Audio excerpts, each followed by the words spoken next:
Hi, welcome to Ocean Yemi. So I finally got a chance to do a proper live because I keep doing half live, quick live, all this live, looking at listening to other people's and stuff, which is fair. Well, I'll say most of the commentaries have been on point because it seems like the policeman was a right rogue. Um, he he literally got in through the back door, from my understanding of listening to other people's lives. Seems to be that the family is very much chosen. Now, I'm going to do from the visuals going back. I might cover a few things you already heard already, you know, which is fair because I literally haven't had time to even come and voice my opinion on the whole entire thing. I've mostly been giving little bits and pieces here and there, putting up little videos here and there, but sometimes it seems like it's not enough. Now, I am gonna literally play more about his record, I think his history of who Sean Grayson is, which is really well I keep saying sorry, excuse me if I keep saying, which is really interesting because the records showed he had a real bad record. But anyways, let me just find my thing. I like to make sure I got some kind of something going on. So he had DUIs and integrity concerns, which is what they voice on here. Now,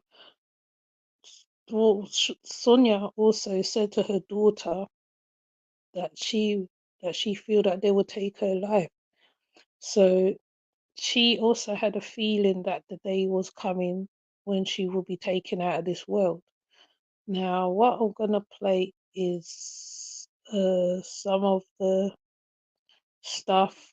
Probably try and bring it up to date a little bit. I don't know whether it'll be up to date, but it is what it is, isn't it? I'm gonna start playing this one. Oh, okay, I'll play. Okay, so basically, the DUI's integrity concerns what we know about the deputy who unalives Sonia Massey. As the vigils and rallies crop up in the cities across the US in the wake of Sonia Massey's unaliving, records and accounts detailed in media reports that have shed new light on the years-long history of the alleged misconduct of the former deputy charged with the murder in case, from the multiple DUIs, arrests, alleged lying, deception, and harassment. Right, Sean, hi, Genovia. Sean Grayson fatally unalived 36-year-old Massey at her home, where he and another deputy was responding to a 911 call about a possible intruder. On July the 6th, while Grayson did not turn on his body cam, which we see very clearly. He didn't turn on his body cam until after he unalived Massey. The other deputy's body cam captured the incident on the video. The footage sparked national outrage and renewed calls for police reform, and has stirred memories of unaliving of Brenda Taylor and George Floyd. Grayson, 30, was fired from his post after he was indicted on multiple charges, including unaliving. He has pleaded not guilty and remains in jail without bond. An attorney, I'm coming, Genovia. An, an attorney representing Grayson did not immediately respond to the US Today's requests for comments about Grayson's DUIs and alleged misconduct. Now, the Illinois pater- paternal, paternal, I don't know, I was going to say it wrong, you know me, sorry. The Order of Police Labour Council, which intentionally planned to fight Grayson's, oh, I see, the order, the little order, the little police order. Labour Council, which intentionally planned to fight Grayson's firing, decided Tuesday not to pursue his uh, re- my reading today. Right, he put in for to like a statement, okay, noting that the organization had filed a grievance mainly as standard procedure. Right, here is what we know as far about Grayson's time in the Army at half dozen law enforcement agencies in Illinois. Right, I'm going to start reading his stuff now from the Army. Grayson let go from the Army after serious offences. Grayson was discharged from the Army after misconduct described as a serious offence, according to his personal file obtained by the State Journal Register, part of USA Today Network. Okay, so I'm going to put you up, Genovia. Okay, the case is so sad. It's hard hearing or watching anything about it. It is very hard. It is very hard, but we have to learn about these things, you know. While so what I say? Oh yeah, while Grayson was in the Army, he was charged with driving under the influence on August the 10th, 2015 in Gerard, Illinois, about 40 minutes southwest of Springfield. Online records listed Grayson's address as Fort Junction, Kansas. Grayson was stationed at Fort Riley, Kansas, among other places. So Grayson's former first sergeant, in writing a recommendation letter for him for a job at Auburn Police Department, noted that aside from Mr. Grayson's DUI, there is no other issues that he had during this tingent in the U.S. Army. An Army spokesman said in an unsigned email to the USA Today that the discharge information cannot be released, saying it would violate privacy law, which is interesting after they let out the his DUI. The spokesman added that Grayson served in regular army from May 2014 to February 2016 and only obtained the second most junior rank, private first class. So what I'm going to tap to see the online record. Is it going to let me go through? You see, it's going to let me go through. It's not going to let me go through. No, it's not going to let me go through. It won't let me see his record, maybe because everybody else has spoken about it.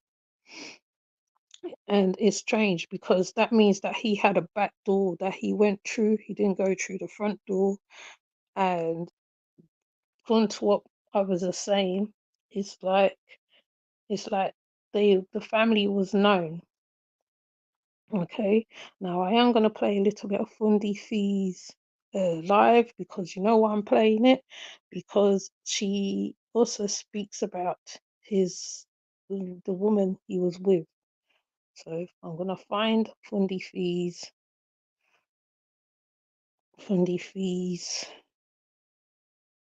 very last, I think it's her last live she did.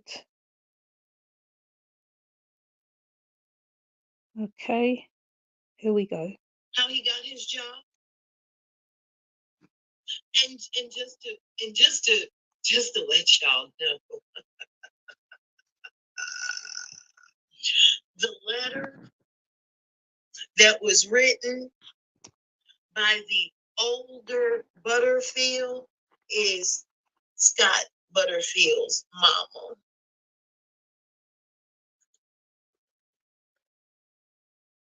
I don't think y'all hear me.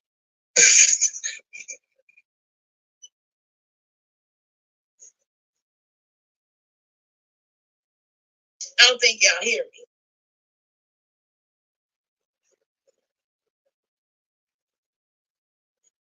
Now, you might ask, Fee, why are you bringing this up?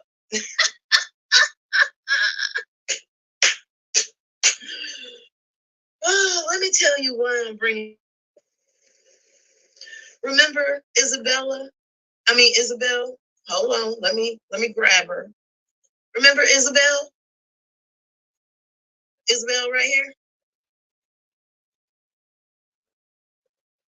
You know where Isabel?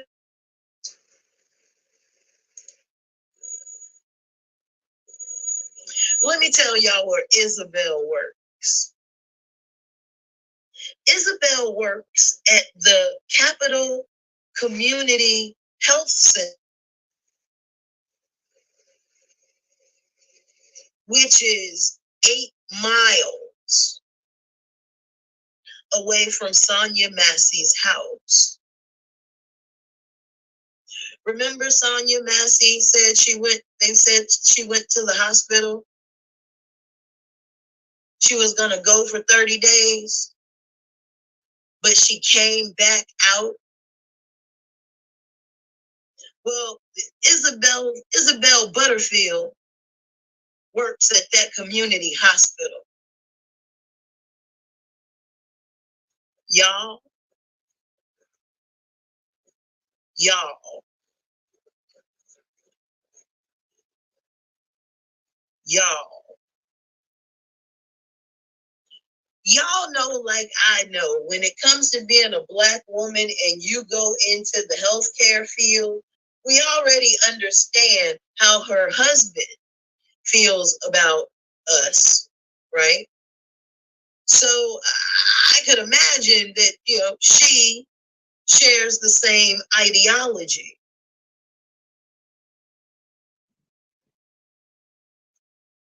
What if this was some type of get back? Or let's be honest, man, they have access to our files. Which is true. Remember that everything is circulated amongst the police, health, spaces, any type of facility. So what Fundi Fee is saying actually holds key. It's like he knew her. He knew who she was, maybe. Um, the reason why this lady is brought up because she's linked to Sean Grayson himself. Okay, so if you have been following and you've been watching, I will put up the picture on the thumbnail of the lady, um, so you can see the lady Isabel. Yes, he literally came through the back door. Someone who knows somebody who knows somebody who knows somebody, right? That's how he was able to get back to be on the beat, on the streets, to also be the one, like when alerted, he's the one, instead of being on the desk, he was on the streets. Okay. I don't know how much I should play of this one, but I might play a little more. The reason why I'm using Fundi Fee's video as example, because there is a lot in there. Like I said, when I put up the video that I record, that I put up, that I did on with Fundi Fee, there's a lot of information within the videos. So sometimes you have to listen very carefully. There is a link in everything. There's some things are not coincidental, some things are coincidental, some things you can call just happen to be so. In this case, Springfield must be a small place. I don't know how small it is. I didn't bother look up the population. I might look it up. I might look it up and do another video on the population of Springfield. Springfield might be a small space, a small place. So I'm thinking that everybody knows everybody. I should think that. I should think that. So that means that you know everybody who's not well, everybody who's well, you know them by name, you know them where, you know them by whatever. That's what I think this situation here is about as well, right? He knew who she was. I'm hoping my phone don't cut out. Hold on.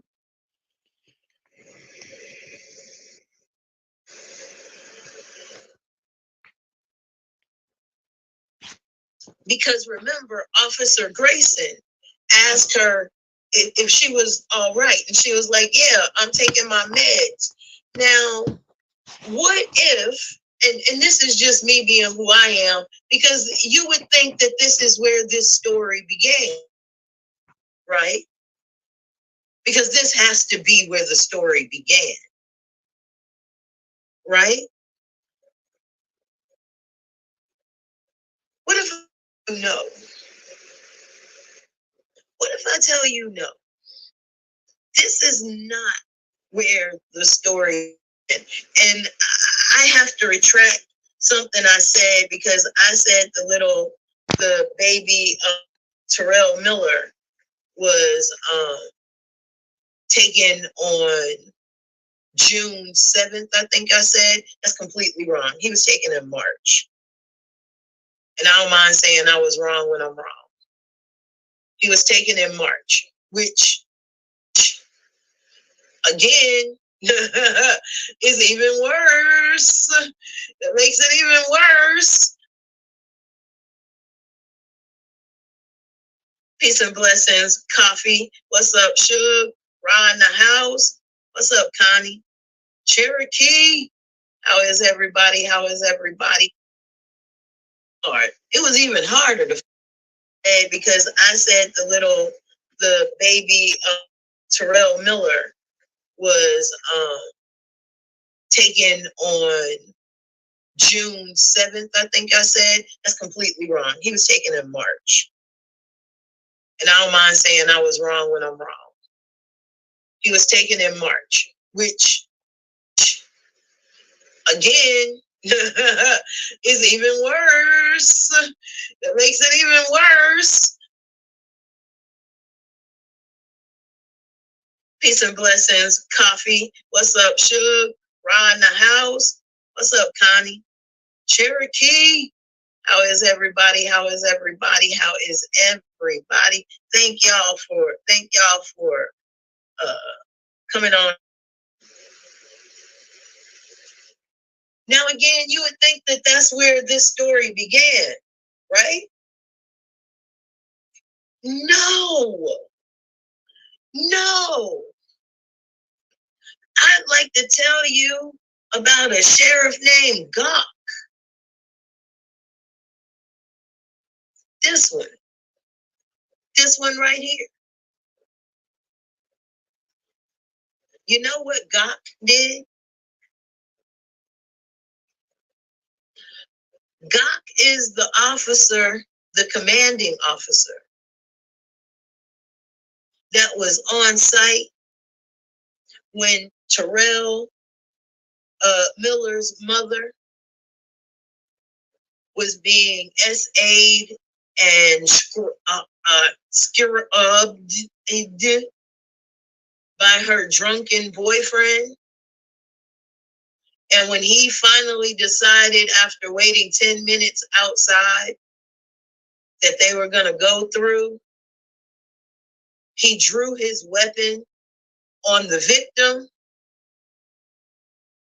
allowed the perpetrator to go in and get her son. And this bone collector, this left-eyed bone collector,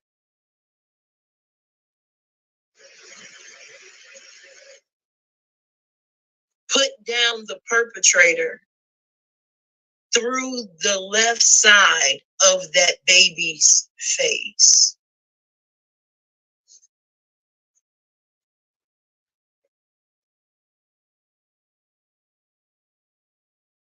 And it was hard to find this dude's, Officer Gawk's picture.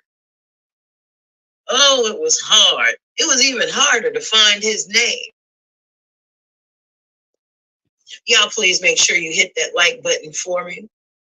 Press those hearts out, please and thank you.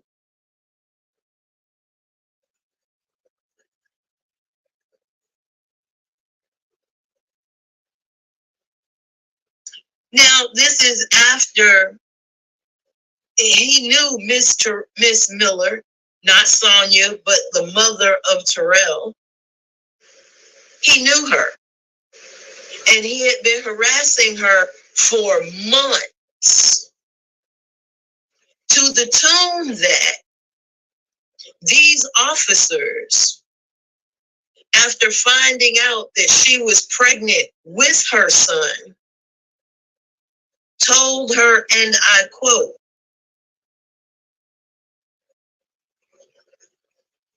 "We can't wait to arrest him and put him in jail."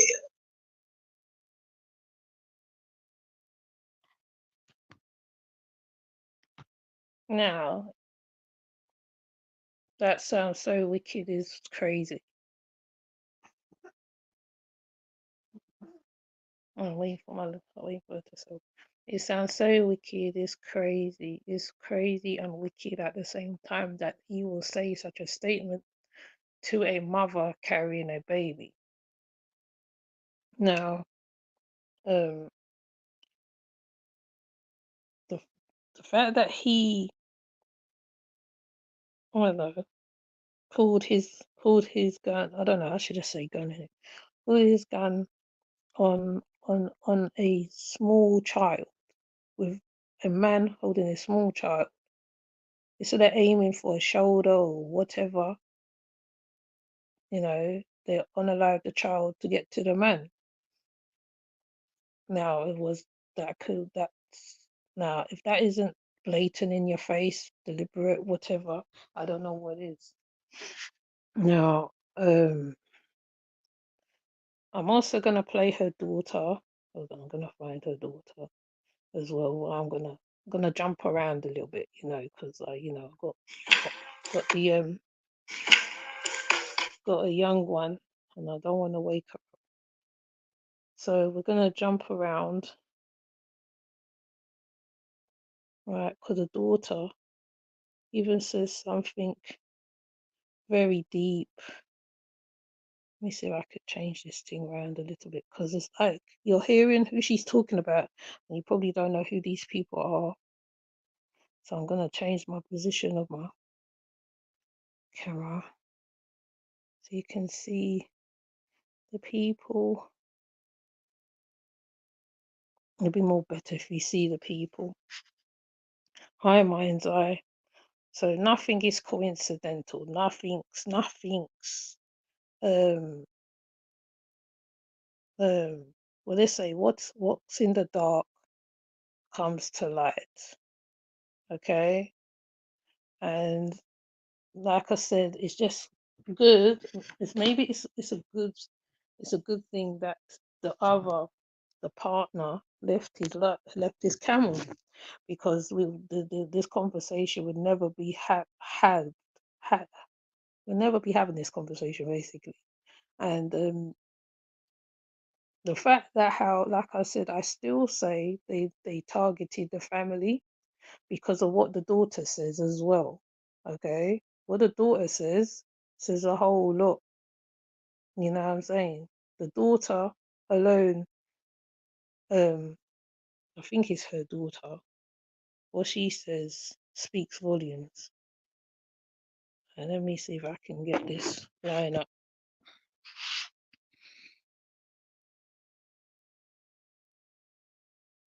Let me see if I can get this line up.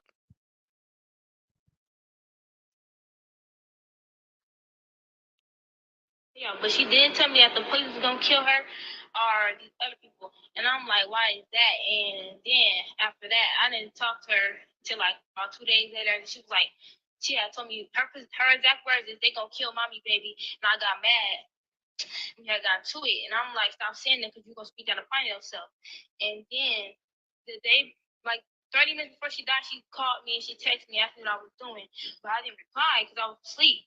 But the day before that, I talked to her. She was like, "I love you." She always just kept saying, "I love you, I love you." And then she texted me. She said, "God always wins, and Mom loves you." And then I was supposed to go home with her that night too.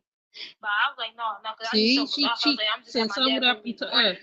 And the next morning came like 8 o'clock that morning. I told my dad I tried to call my mom back, and then that's when he told me that she was killed. And let me say this, and I don't want with Mordecai.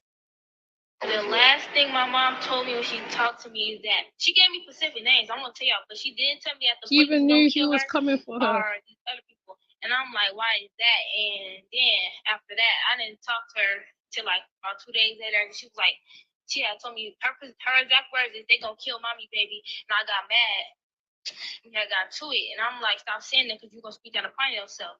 And then the day, like 30 minutes before she died, she called me and she texted me asking what I was doing, but I didn't reply because I was asleep. But the day before that, I talked to her. She was like, "I love you." She always just kept saying, "I love you, I love you." And then she texted me. She said, "God always wins, and Mom loves you." And then I was supposed to go home with her that night too. But I was like, no, because I knew something was off. I was like, I'm just have my dad bring me in the morning.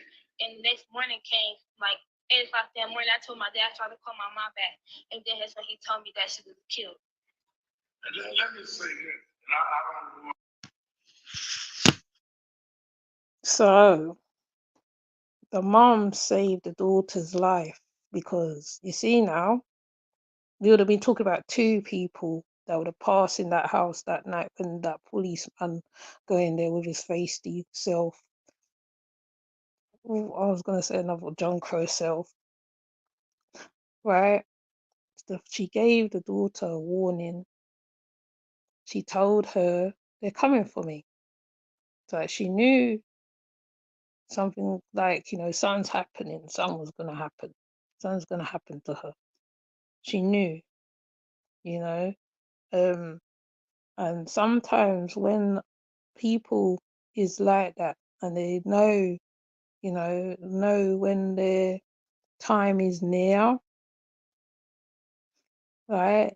They give you ample warning. She gave her warning in advance, because like I said, this right, we could have still right, we would have been talking about 4 people that passed from her family. Would have been Tyrell, I can't remember the man's name, and her daughter, So something made it happen that she didn't go to the house with her mother. You know what I'm saying? Something, somebody, something. Because, I ain't Christian, so I ain't gonna say. But something, universe,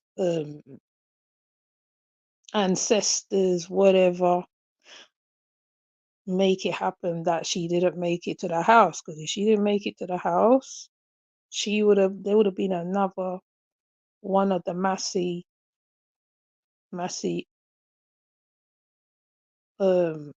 passing, you know. Now, another thing I also want to show is her mother, Sonia Massey's mother, the little lady. To me, she's a little strong lady because though the pain's in her, the pain of her daughter passing, she stands up and she talks. And we've seen this happen many times of people where people pass and people are literally broke completely. I mean, I've seen it over here with Stephen Lawrence, if you know about Stephen Lawrence, where the mother is broken up, the family is totally, distorted, like to a point that divorce comes into play and all sorts of stuff. This family, like I said, is whatever issue the police have with that family on a whole is something else because it is totally police are scum anyway, okay? Let's be real. Police are scum already, right? But it's like this family, I don't know, like Fundi did say it's down to bloodline, and I believe it is. It's down to bloodline. They like I said, every facility now, everybody. Like Jordan, I forgot his name, the one that passed from the train, where he had mental health, and everybody in New York know him. And I feel it's the same thing with this situation. You know what I mean? Because the more Fundi break it down, the more I'm thinking it's like I forgot Jordan. I forgot his name now. The one from the train, where the whole of New York knew, not New York, some of New York knew him because he was a Michael Jackson impersonator, and New York had a history of knowing about the mental health that's going on around. The police would know the people, they would take them to facilities and stuff like that because they're homeless and got problems and all this stuff and all that. But in this case, though this lady had problems, right? Like she had her family. You know, she had her daughter, she had her son. You know, in the son said he heard about it late. You know, that's why I put up the video of the son. I put up the video of the dad. I think I put up the video of Tyrell. But anyways, I'm gonna play the mum. The wickedness and evilness here on earth is mind blowing with the sense of God and Yahweh revealing it beforehand. Yes, yes, yes, yes. And the mind boggling thing about it, right? Because I can't remember who hold on, let me see what so Fundi Fee referred to them as Butterfields and Groks. That's the police, the that's the lady, I think it's Isabel, and Grok is the other police that gunned down the baby and the man. Okay, so let me go back. So I'm gonna show Sonia's mother because I'm not gonna take it all the way back. I don't want to take it back to that time because that's traumatizing enough. So, and we know that justice will be done somehow. Somehow justice will be done, however it's done. Ms. Dollar, you want to say anything?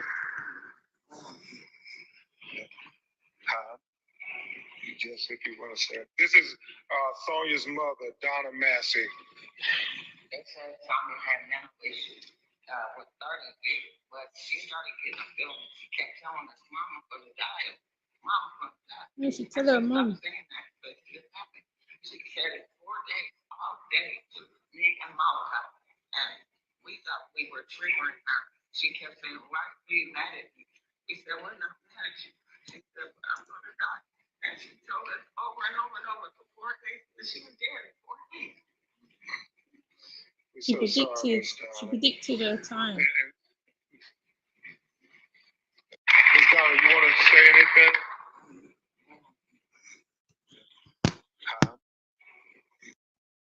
She predicted her time. That's sad. That's really sad.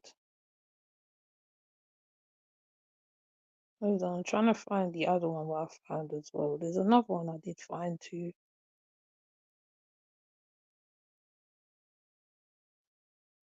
There's another one. Oh, see, I should line these things up before I come on here. I didn't think I'll be doing a live today, but I just thought let me do the live. I wasn't gonna do a live. I was actually gonna do an upload instead. Let me see if I could find it because there's been so many. Right, we've seen the one with the father already.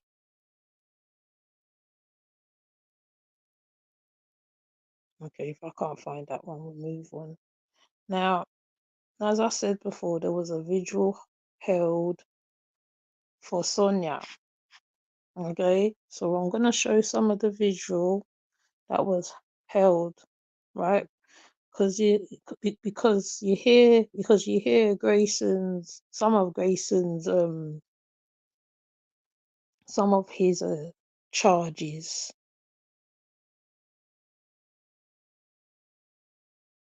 Some of his charges. Let me see if I can find the other one because there's another video as well. There's another video that I wanted to find. Oh no, it's the same one. It's the same one. It's okay.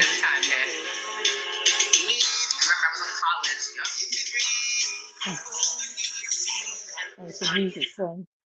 Okay, it's a music one. Oh, we don't want the music one.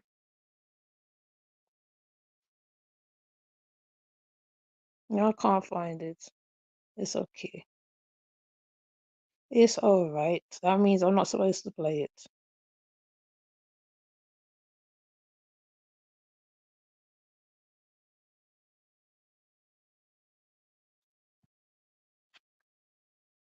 Right. Yeah. We go to the board and we talk to our name, Sonia Massey.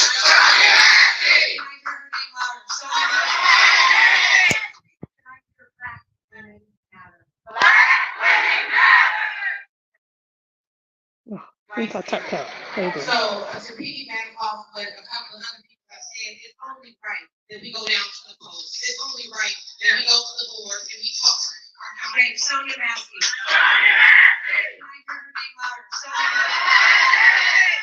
Can I hear Black women matter? Black women matter. That's correct. Here it is, and here are her names. See her names. But let me remind each and every one of you, we must keep our eye on justice. No compromise.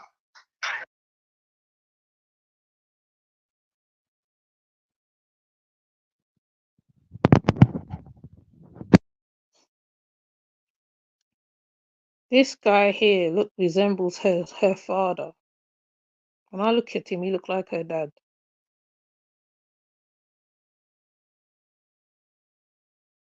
They keep showing that same one.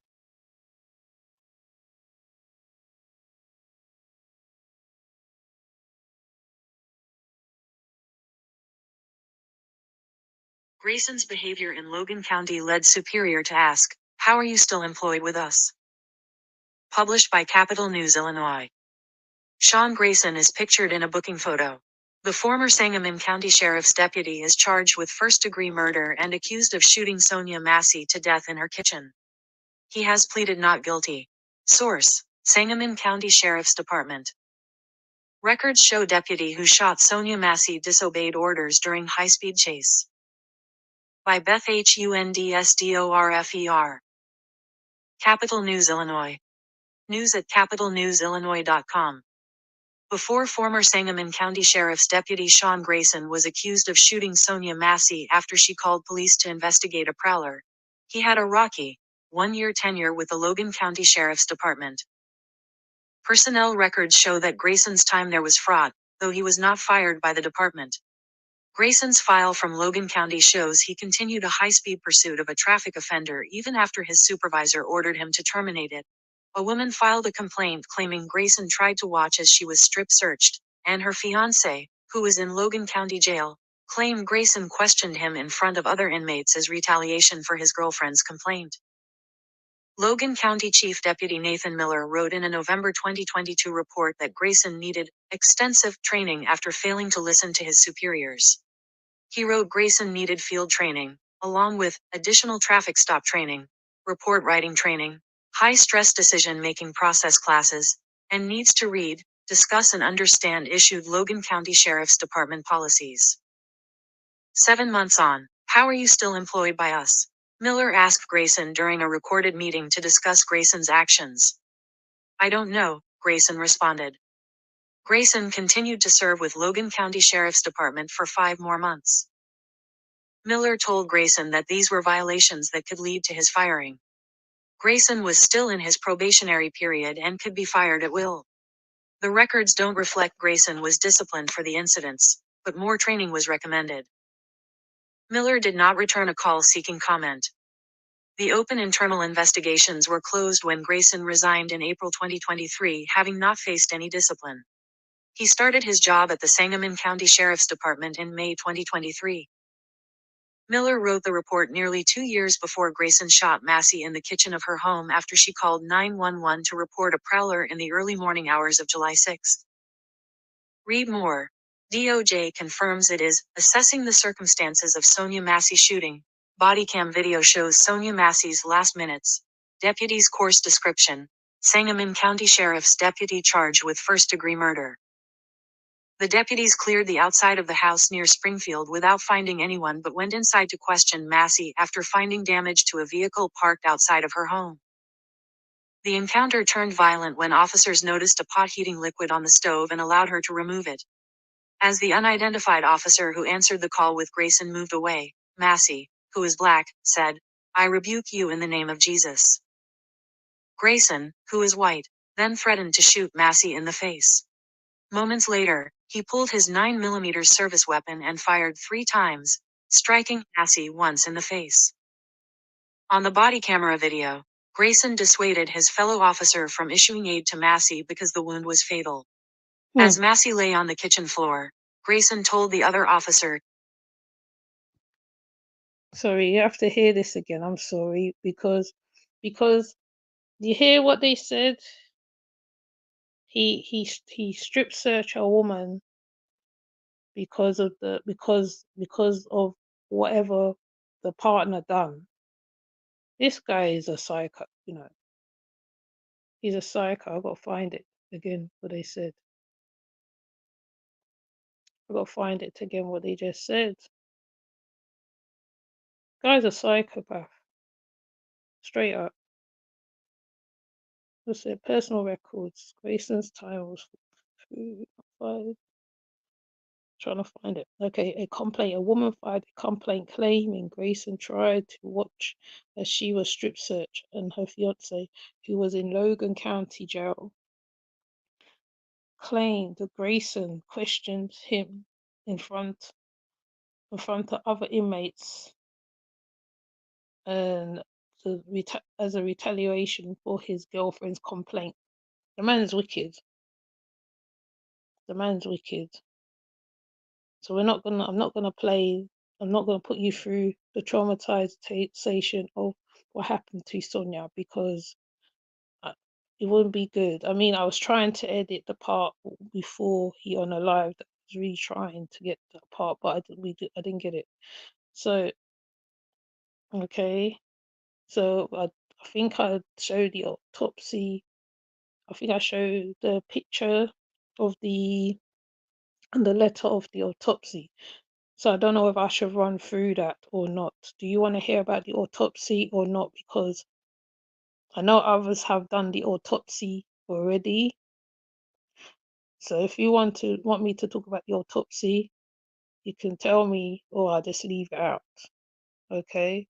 Because I put it's in the community tab already. I just didn't show the diagram of the head. The things our people have enjoyed and suffer, etc., makes me hold on to faith as that verse in the Bible which says, "My people must suffer. My people must suffer who are the chosen ones." Yes. Okay, Joe. All right. All right. I'm gonna do the autopsy. I think I'll remember where I got it from.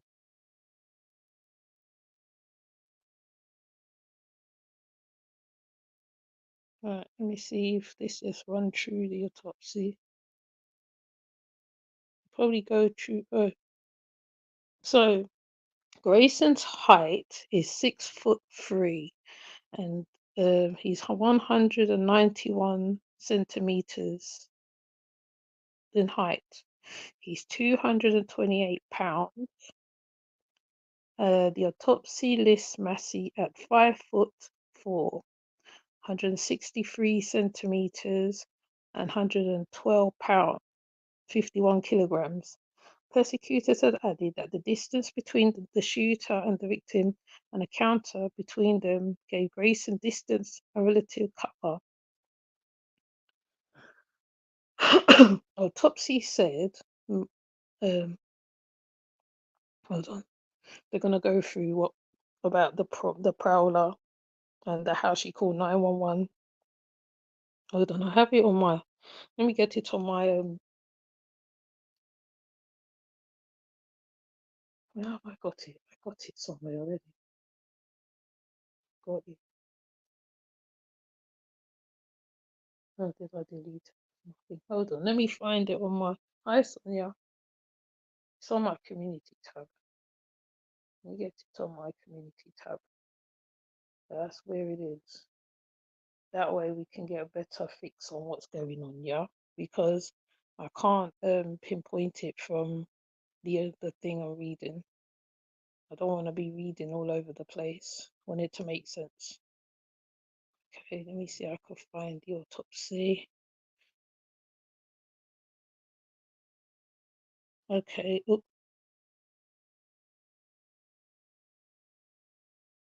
Okay, the body examined at Memorial Medical Center in Springfield, Illinois, under the authority of Coroner Jim Allemon. The body is received in the body bag selected with the coroner's tag. A coroner band on the right wrist confirms identity. Photographs radiology of the head was taken. Hold on. When first viewed, the body is clad in a pair of pink shorts and a pair of pink shorts and a pair of white shorts. Oh, that would make sense. I don't know. Beneath the body are previously cut white nightgown, previous cut white trunk and top. Loose in the body bag are come on, are I took it this way. Cutaway pair of grey pajamas pants, a red blue scarf received with a body, a pair of green fabric boots and a pair of white socks, a clear stone piercing in the right cheek. The hands are bagged. The bags from the hands and the clothing are released to the Illinois State Police. The clear stone piercing from the cheek is left place, released with the body to the funeral home. The body, because they're doing external examination. Sorry, I'm trying to pull it. The body is that of a well-developed, well-nourished black woman whose appearance is compatible with the stated age of 36 years. The body is 102 pounds and 64 inches. Sorry, there is a good preservation in the absence of embalming. The body is cold, irregular, and fully developed postmortem lividity partly fixed. The black scalp hair is twisted into several cornrows, style braids. The inridged are brown, whatever that is. What's that? I don't know what that is. Are brown. The comforts are clear. Her complexion's clear, and the surfaces of the cavity, the ears, nose, lips are unremarkable. Oh, they said she has unremarkable face. The teeth is natural and in good condition, and the neck is symmetrical. The chest, they talk about the chest and everything. Anyway, let's get to the other part. Identifying marks and scars. A1 times 1/4 inch scar is in the interior surface of the left knee. So she scraped it. What is it? Oh, these words, man. The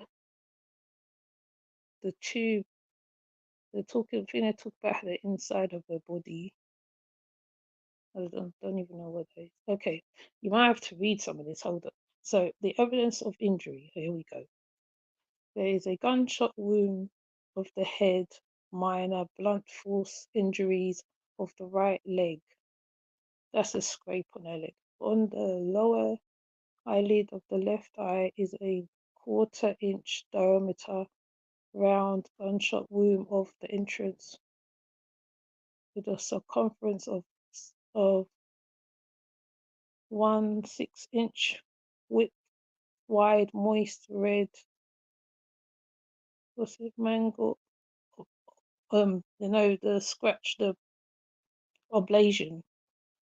The wound is centered 3 to 4 inches below the top of the head and 1 4/4 inch of the midline. There is no soot or gunpowder stripping on the skin. Right? So did you hear that, Zenobia? Let me see what I can make out because there's some words I can't. After pre,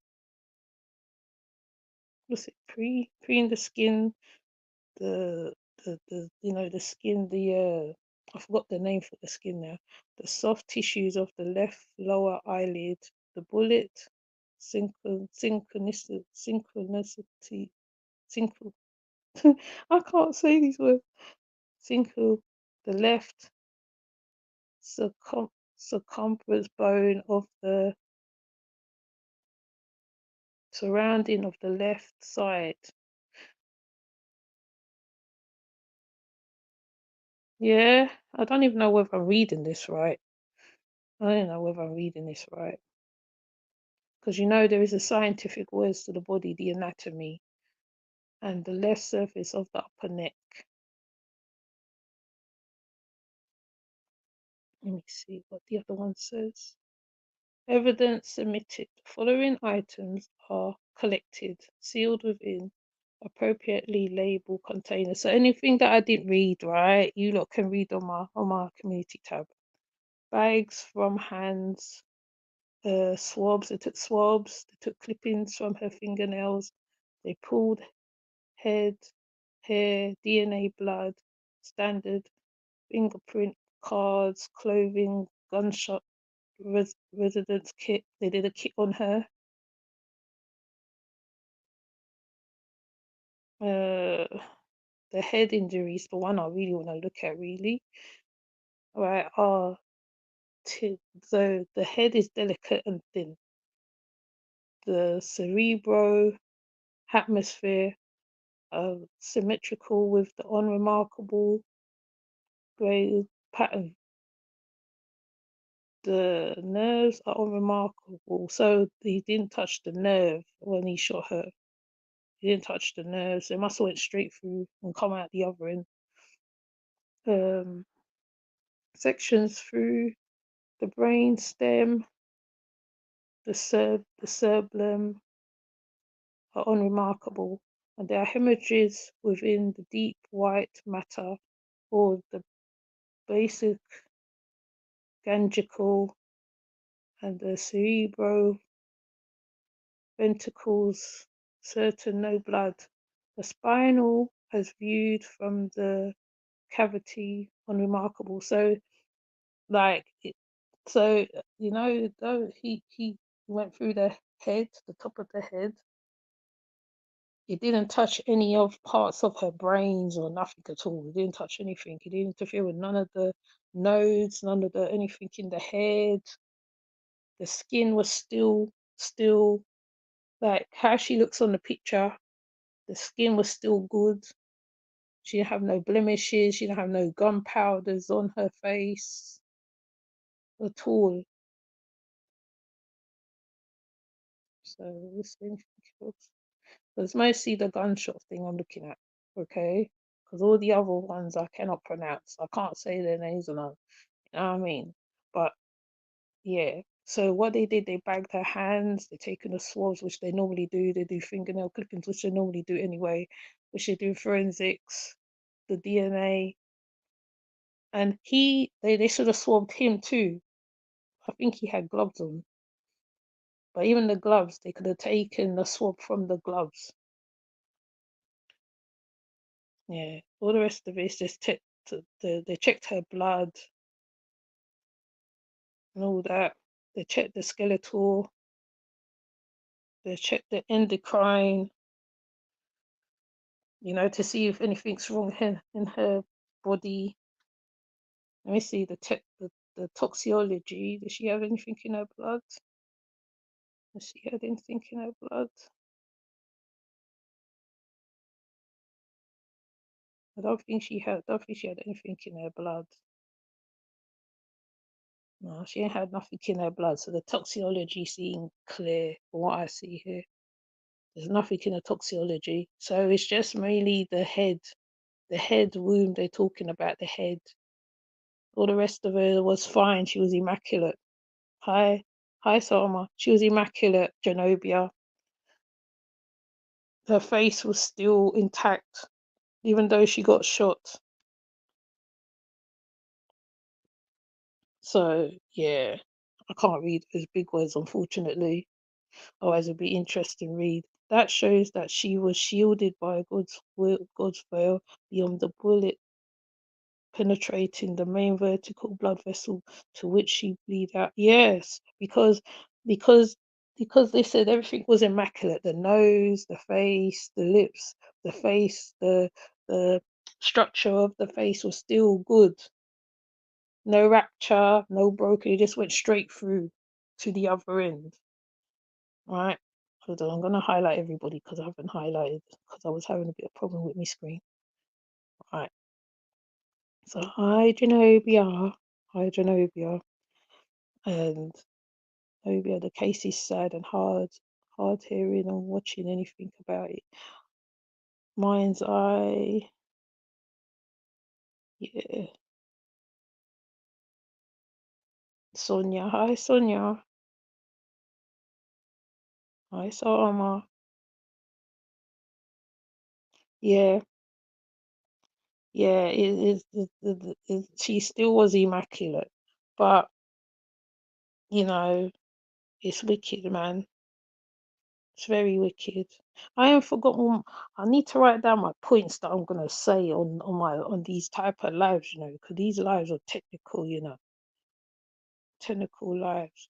There is something, however, I'm gonna go to my community tab because there's something that I did save on there as well to do with Mr. Grayson. No, you're not late. You're all right. You're on time. There is something to do with Mr. Grayson. Oh yeah, the autopsy release. Hold on. Let's see if we can get what the family has said, because the family talks a lot, which is good.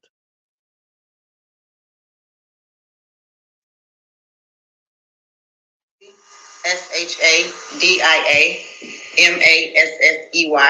and she is my first cousin. I'm so sorry for your loss. Thank you. My name is Raymond Dwayne Massey. It's RAYMOND, and it's DUANE, and it's MASSEY. And I'm Sonia's uncle.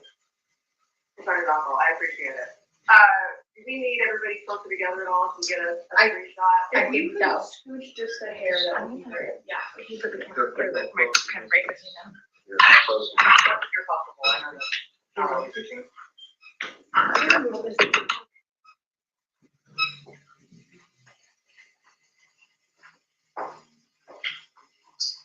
Okay, all right.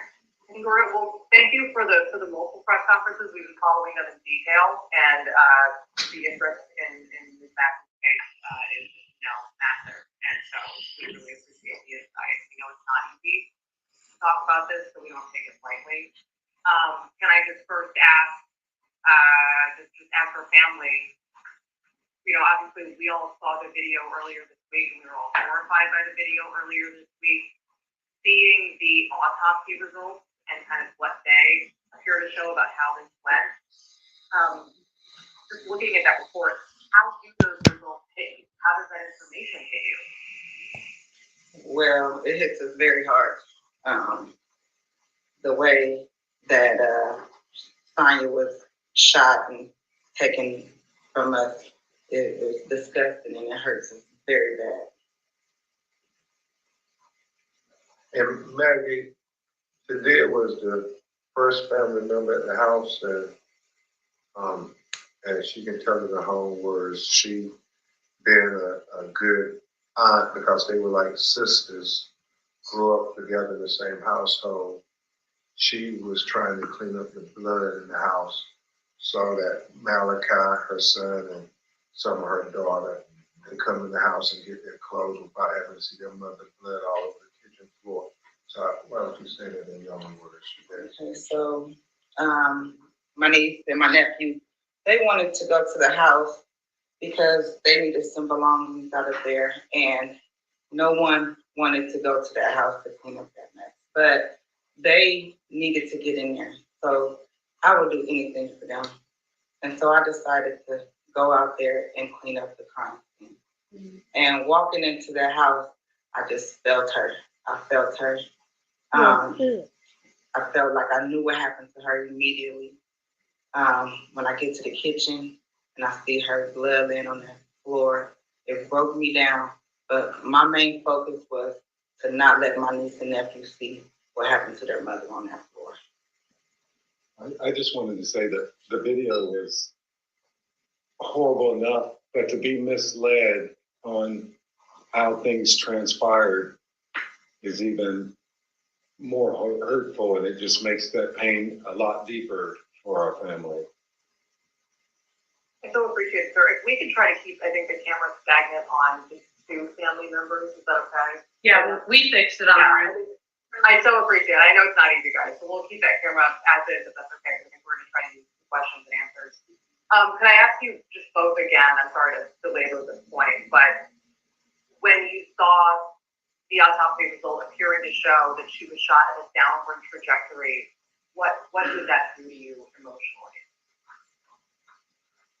Well, for me, and everyone's seen the video, she was stooping. It's a downward trajectory because of her telling him she was sorry and ducking.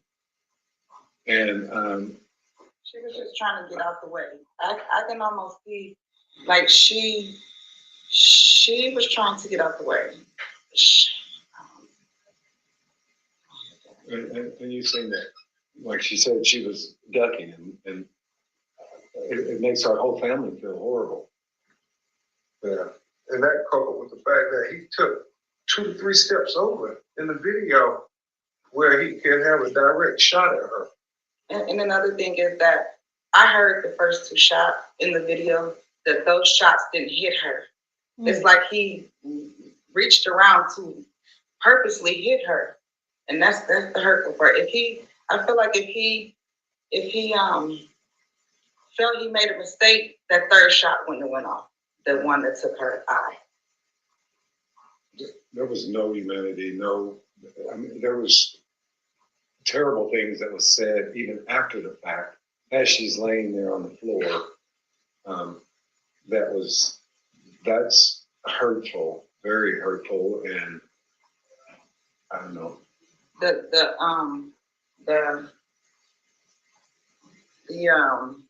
way that she was shot in the autopsy report, we kind of already knew what the autopsy was going to say.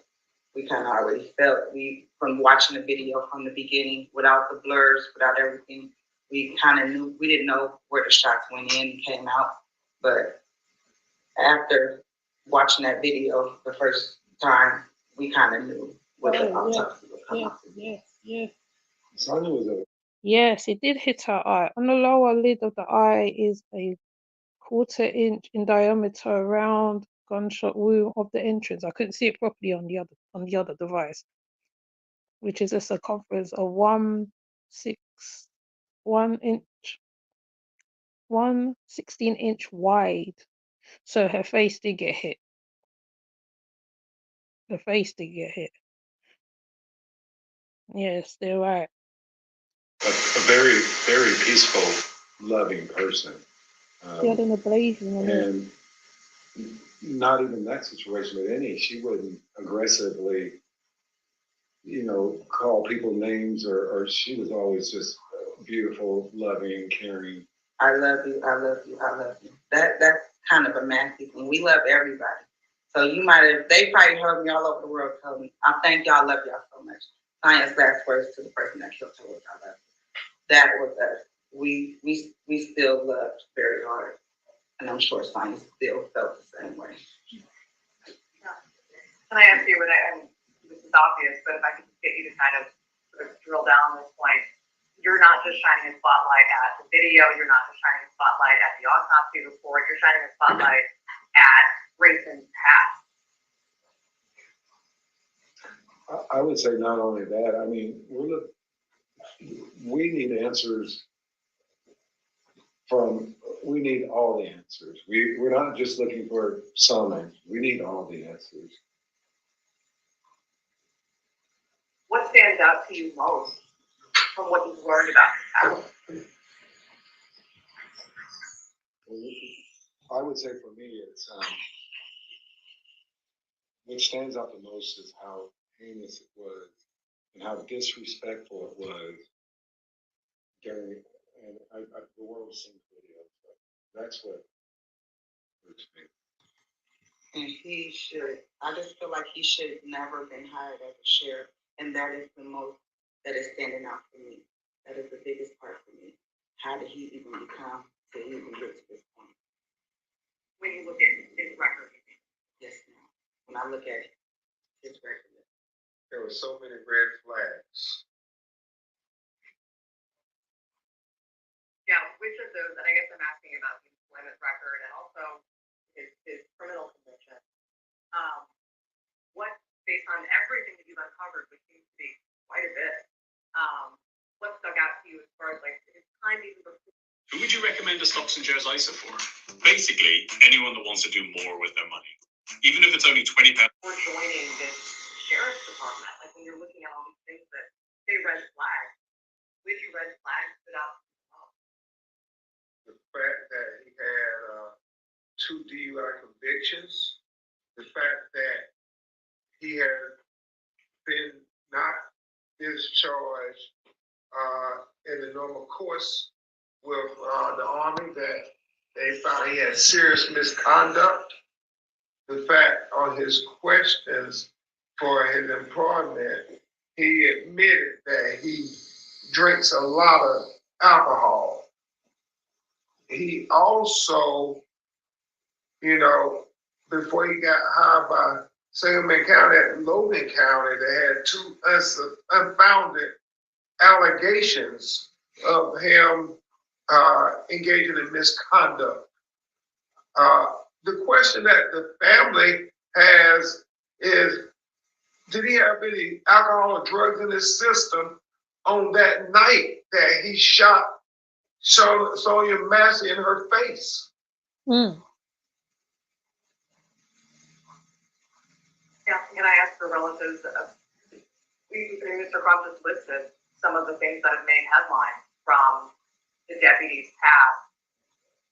As just people who, you're not law enforcement yourself, nor am I, like, what did you think when you started uncovering all these details about his employment history and those red flags that you're talking about? How did that hit you?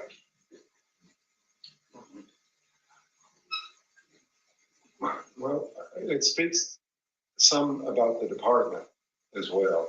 I mean, should he, like Attorney Crump said, should he have been hired? I mean, I'm sorry, I lost my communication. Yeah, as you're digesting all of it, how do you make sense of that, I guess? I don't think we'll ever make sense of this.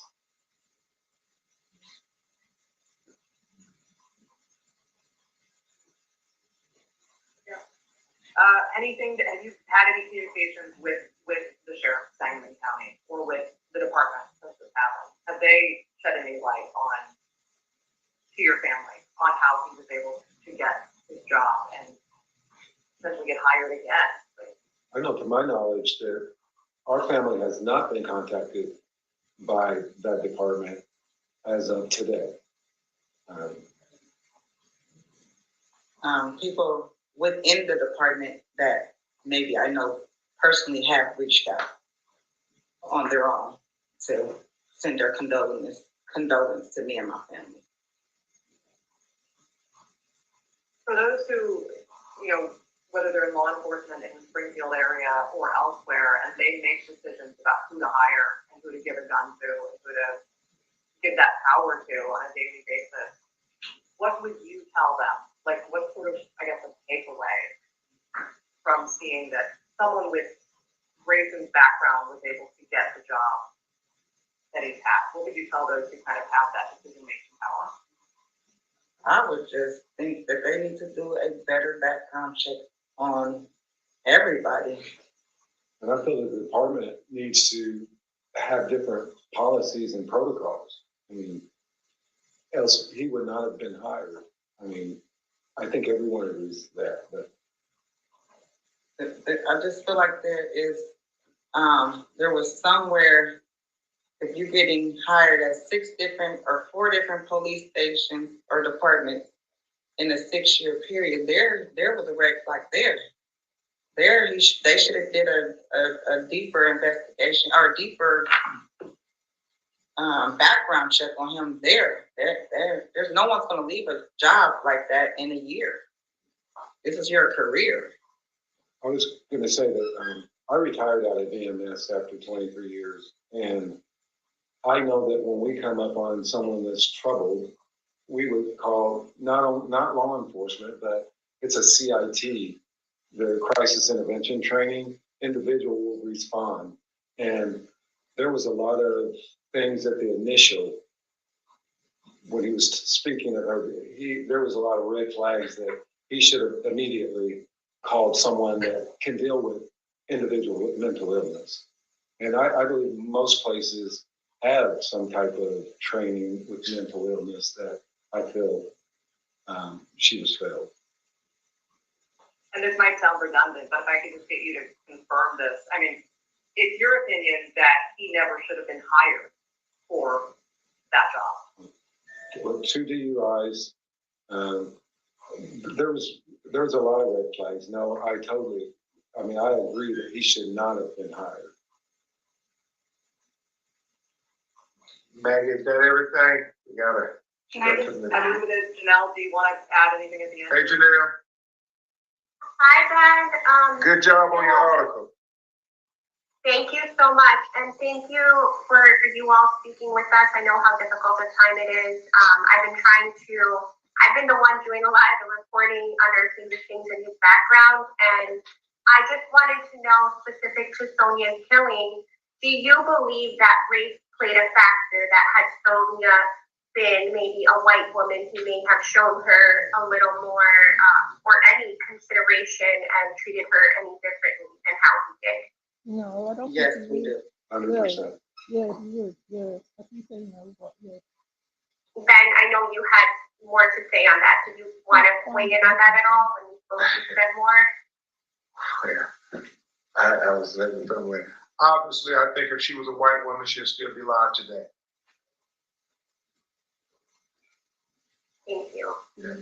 I think your colleague here has a couple of questions before we get some of your other industry colleagues. I just wanted to ask you guys, what does justice look like for Sonia in this overall? What does justice look like for you? I'm a complete whole. I think we're going to do full justice, and I pray that we do. And I believe that's the whole justice. And as you said, that if he needs to be prosecuted to the fullest extent of the law, and there'll be some time. And there have been, plenty of rallies, marches in support of Sonia. How has the community shown their support? How has that impacted you all? It has been wonderful. I have not seen this in my life. I never would have imagined it, but just the community and the Facebook posts and the calls and the everything that I'm seeing, it is great. It is wonderful, and we appreciate everyone. I can tell you, it's obvious that why Sonia's mother, my sister Donna, is not here. But I can tell you that that does give her hope. She really appreciates what the world's doing for her in the comments. And so I think that's going to help us. But we have a long road ahead of us. I know you guys have talked a little bit about what Sonia was like, but can you just tell us what's your favorite, best memory that you guys have together? Her waking up every morning cooking fried red tomatoes.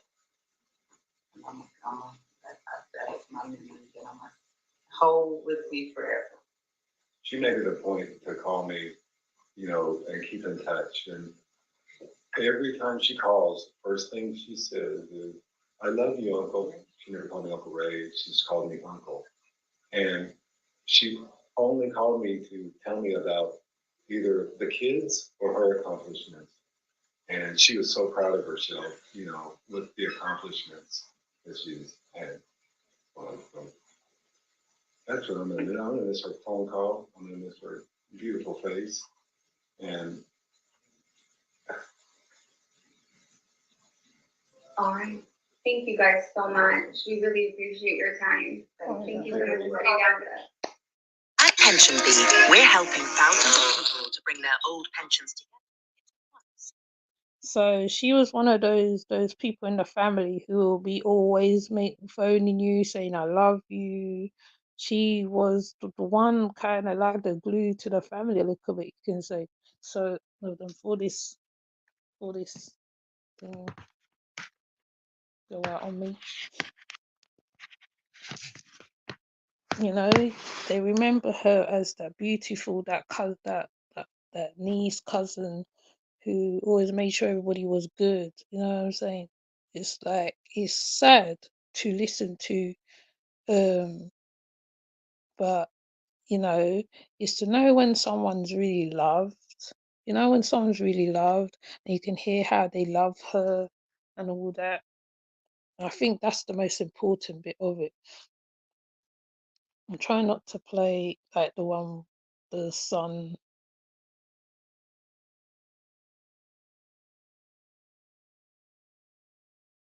There's one that I saved, but I can't find it. I think, oh yeah. And back to the Illinois sheriff speaking. The Illinois sheriff speaks for the first time since former deputy fatally unalived Sonia Massey. And his words was, "We failed. We didn't do our jobs." No, you didn't. You didn't do your job. You didn't do your job. You failed everybody. You let discrimination get ahead of you. The old boys club, which I'm still calling them the old boys club, which I think Fundi also referred to them as well, the frat club. She called them the bone collectors, and I think that is a fitting name for them because of how the family particularly was taken in this case. Okay, now the one I'm looking for, I can't find it.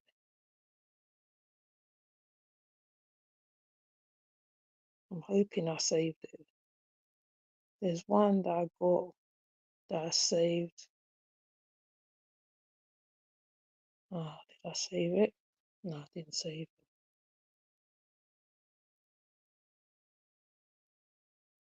Let me see. It's on my community tab. There's one, unless they delete it.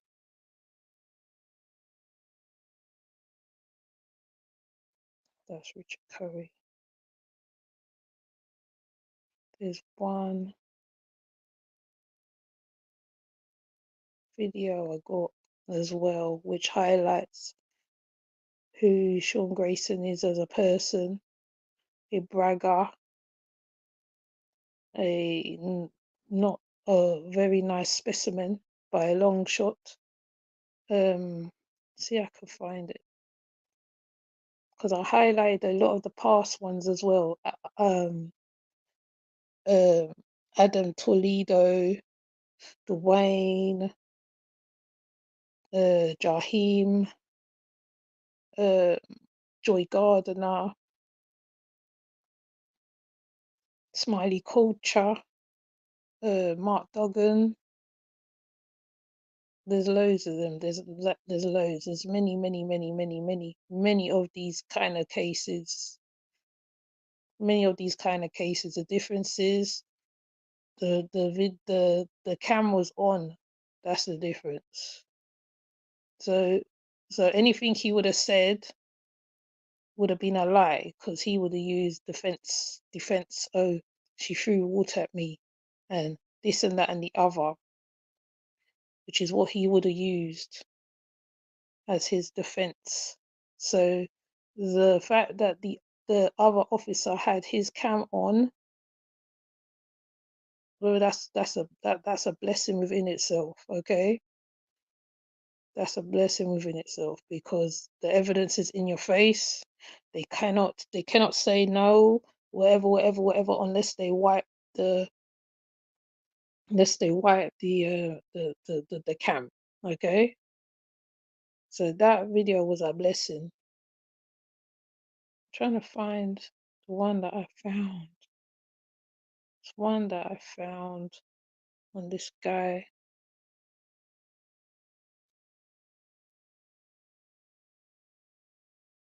Let me see if I can find it.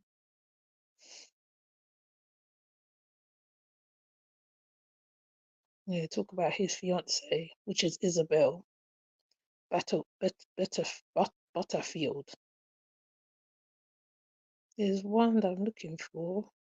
See, it's my thing. It's playing. Okay, let me see if I can find it. Oh, he resigned as well at one point. I'm gonna sneeze. Ooh.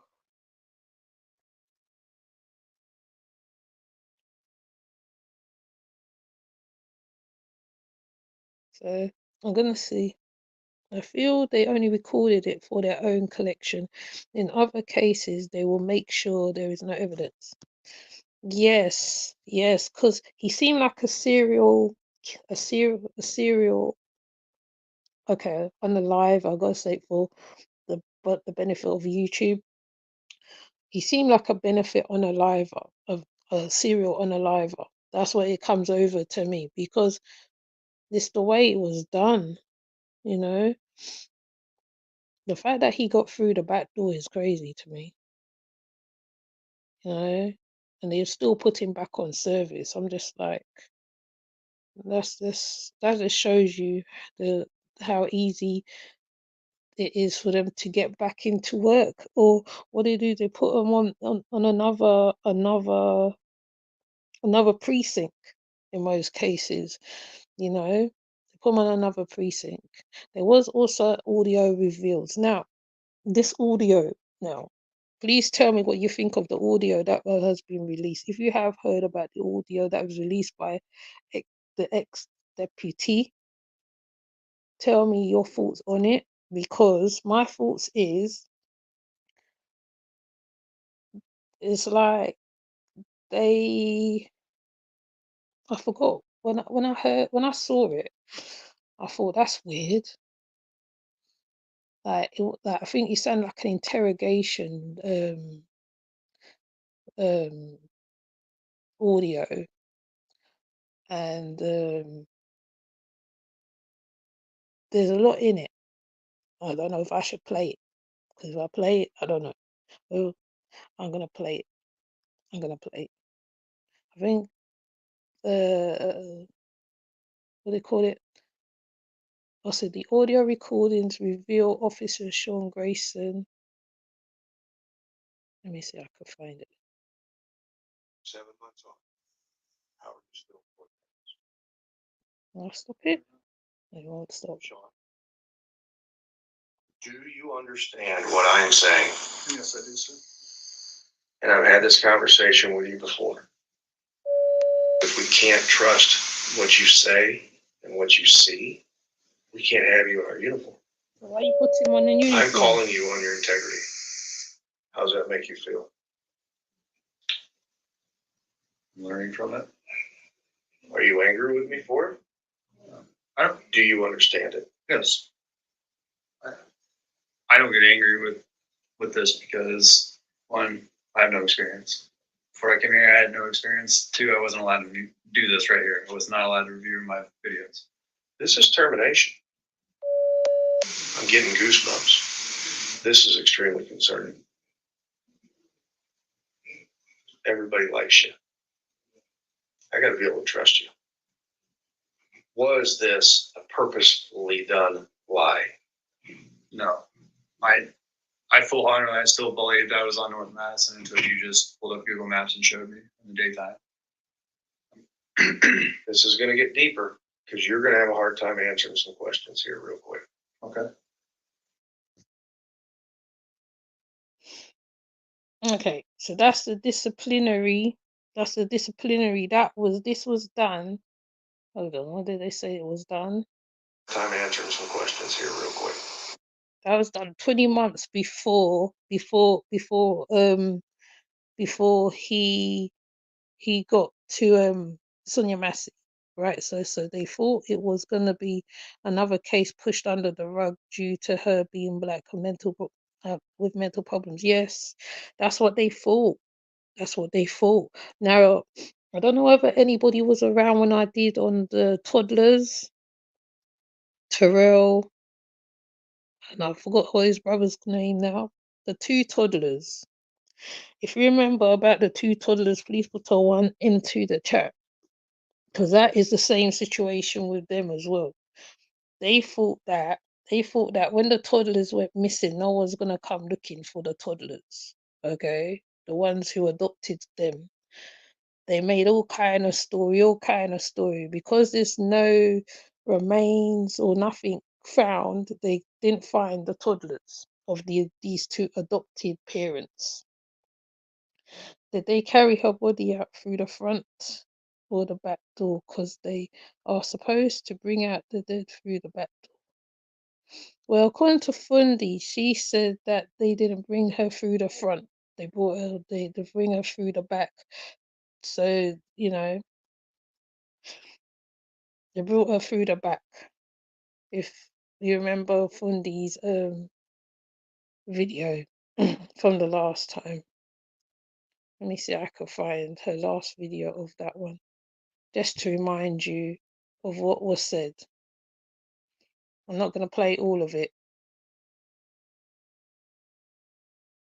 Yeah, I think they brought her through the back. Let me see if I can find it. If I can point this out. Supervisor and your boss are on the way. Then you decide that protocol is in order. Okay.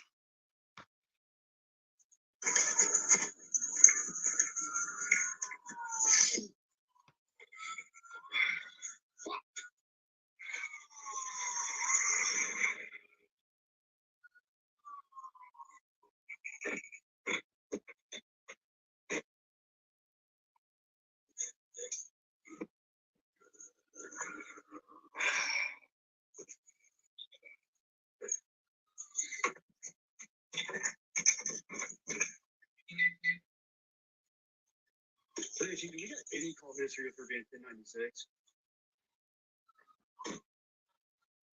I need justification for shooting the crazy lady.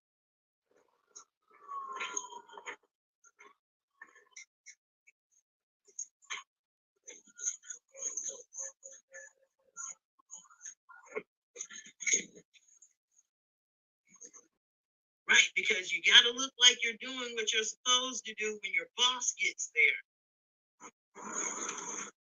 Now think about this, y'all. Think about this. She's still on the floor bleeding out. He has walked out to his car. rumbled through it, got the bag, walked back to the porch, turned around, and now he's watching these cars come up. Nobody has rendered aid to her yet. There's free law. 1096 in a lie. Negative.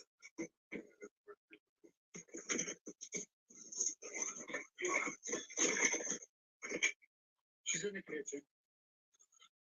Right, this is the part where they're gonna bring her out.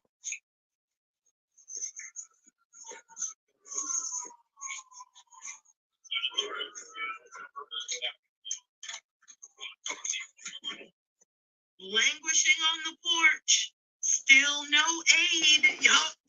Not even any urgency. There's a head shot and no urgency. Y'all please make sure you hit that like button for me. Where y'all at? Where y'all at? He is stopped at the porch.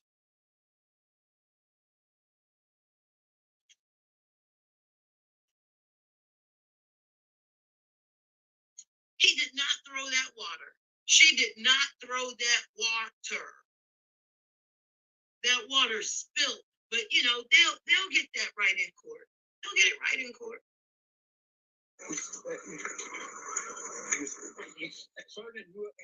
No, let's just chill out out here. So you're gonna see what how they bring her on. No, it's just her house.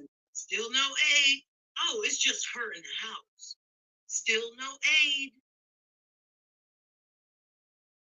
Still no aid. 96. Oh, she was 1096. She was crazy. The crazy lady came at me. So, you know, I had to dispatch her. Look at all these cops, y'all. Look. 1, 2, 3, 4, 5, 6. The sergeant's in there, 7. This is what we mean by bone gatherings. Y'all see this, right? Y'all do know this is a fraternal order. When you join the police, it is a fraternal order. Should I say that again for the people in the back? When you join the police, you have joined a fraternal order. You are a brother. And you know, when you join a fraternal order, the laws of the fraternal order outweigh the laws of the land. Yeah, his cam's on now. He switched it on after heat on the live though. And still no aid. That's the pack with the aid in it. Yeah, he walked to the car. That's the pack with the aid in it, y'all. And it hasn't to the kitchen yet. She's still on the floor. He didn't walk all through the crime scene.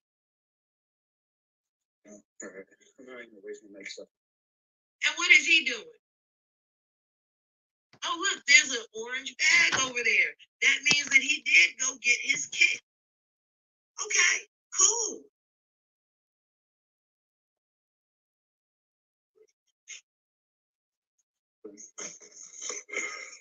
You want to run down real quick? They're walking through the house. They walk through the house. Run down real quick. Nope.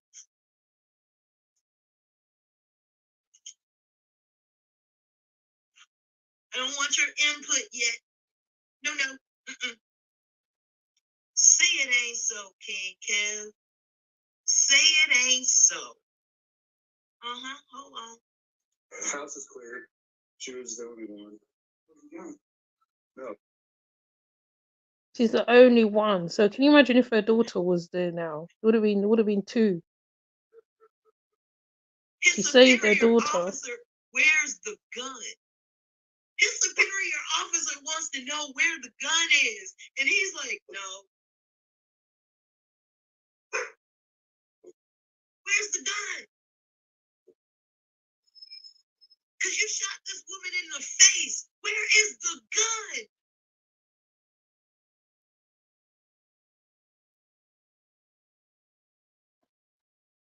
Oh, she had boiling water and came at me with boiling water. See, he lied. Lies. She had boiling water and came at me with boiling water. Oh, but you know what? It is a fraternal order.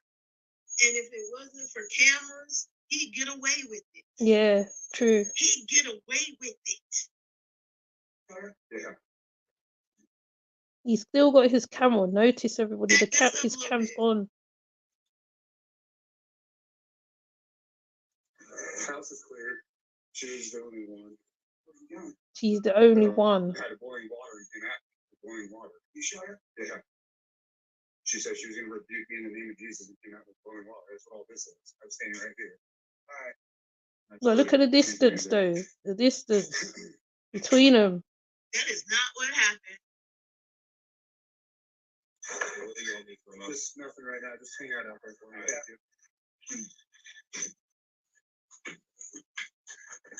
Yeah, I'm trying to think it so the light not being invaded. They're still standing outside, all of them.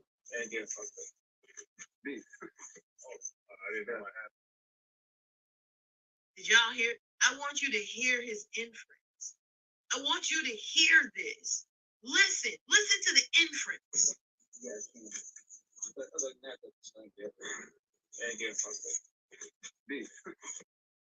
This nigga said me. Do we have a suspect? Me. You just shot a woman in the face. We don't even know where else you shot her. Do we have a suspect? Me. So when she dropped, she grazed her knee. Wow. She grazed her leg. Probably with the hot water too.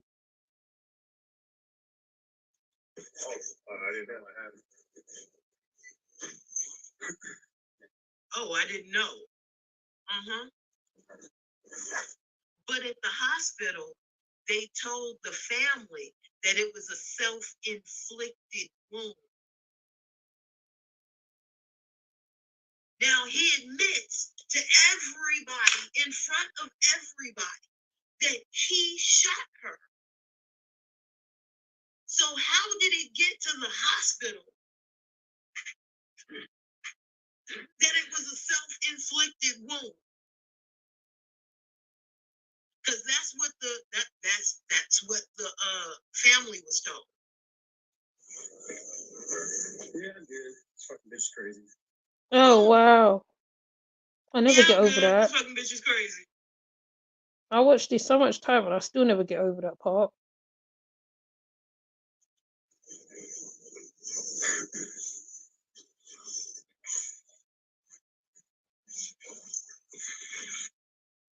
No, look how many of them. 4.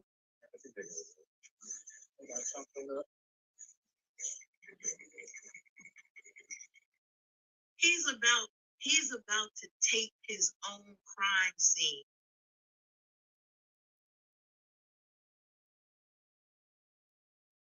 Yes, it is diabolical, so. It is, it's very diabolical. Now, just think how many people that this has happened to, and there's been no cam, no nothing. A load of lies.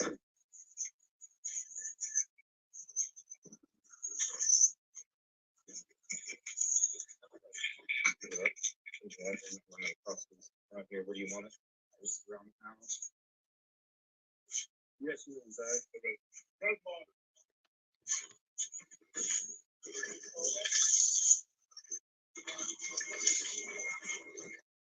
He shot this and they are letting him walk around. This is the part I don't get. He just shot this woman in the face. She is on the ground, actively bleeding out, and they are about to let him, unsupervised, walk around his crime scene.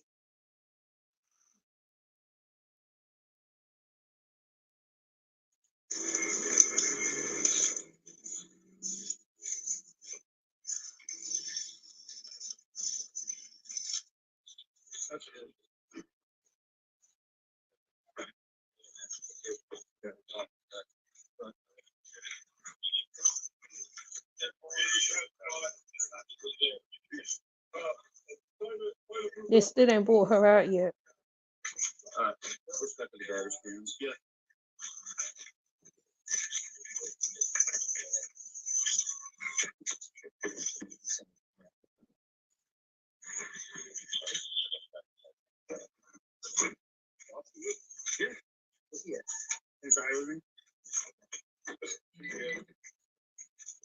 Boys Club, look at it. Good old Boys Club. I didn't know. No, dude, it was good. It's fucking happened so goddamn quick that we didn't have time to fucking call shit up. Yeah, that's what we're He called his partner dipshit. He called his partner dipshit. We need to look for one. We're good. I set it up on purpose. She set it up on purpose. I'm gonna tell y'all right now, that's projection. That is projection. She set it up on purpose. It is always the victim. The Black woman always does it. She sets herself up. The Black woman always sets herself up. We are always setting ourselves up, man. She set herself up to get shot in. That's what she did.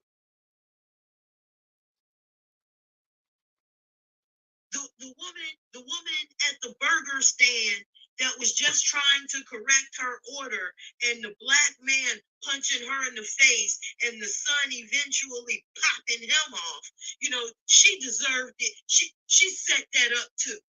She set that little boy up. She set that little boy up to shoot that man.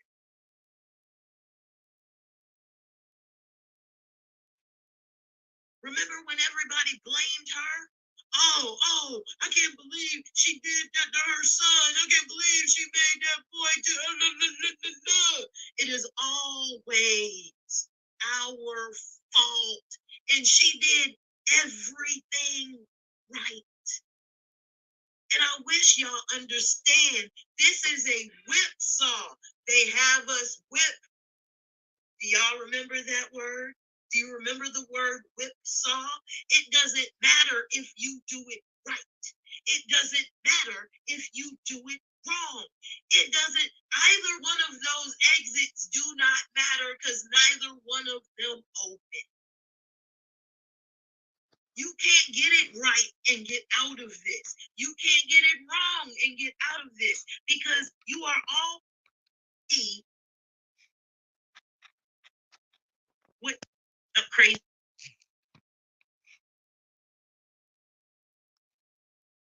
You're going to always be crazy.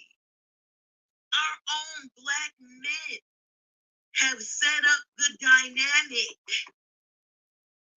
that Black women cannot be trusted.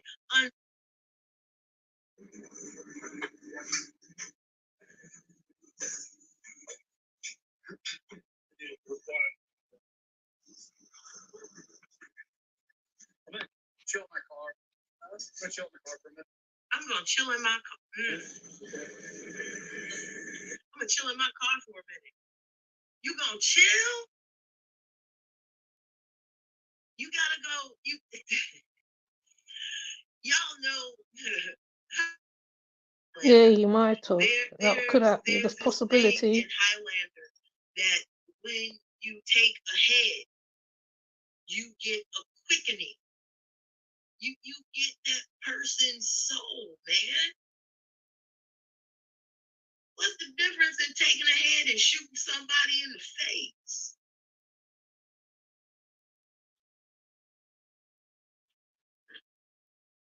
Drunk. He is now drunk on the quickening.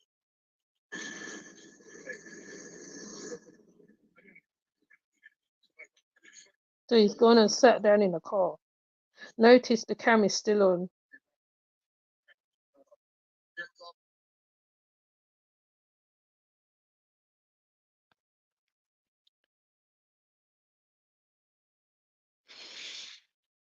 So my phone's hot.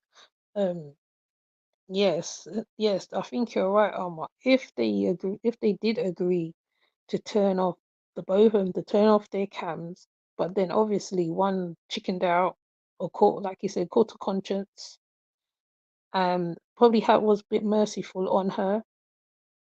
He left his cam on. The other one, he had other ideas. Yes, Genovia, he knew he's gonna justify it by using her mental health, exactly. And not because like it's the same with Jordan. I forgot his name. Jeez, what's the one from the train station? Because they was using that as a crutch too. Jordan, I forgot his name. What is his name?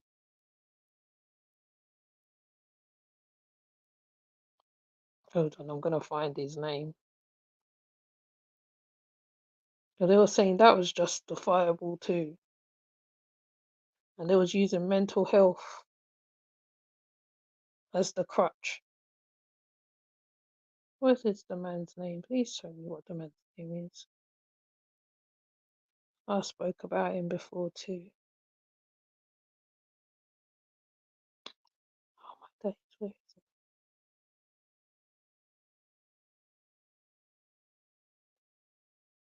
And this type of thing has an energy to it. There's an energy to this one. Yeah, there's George Floyd, and Jordan was taken down by a Marine. Jordan, somebody, I forgot his name. There's a Californian city boys who, because they were black, the people who unalived them thought no one was gonna come look for them. So like I said, can you imagine how many people he turned off that cam on and then used the same excuse and used the same tactics, but this time the tactic didn't work because like the partner had a heart.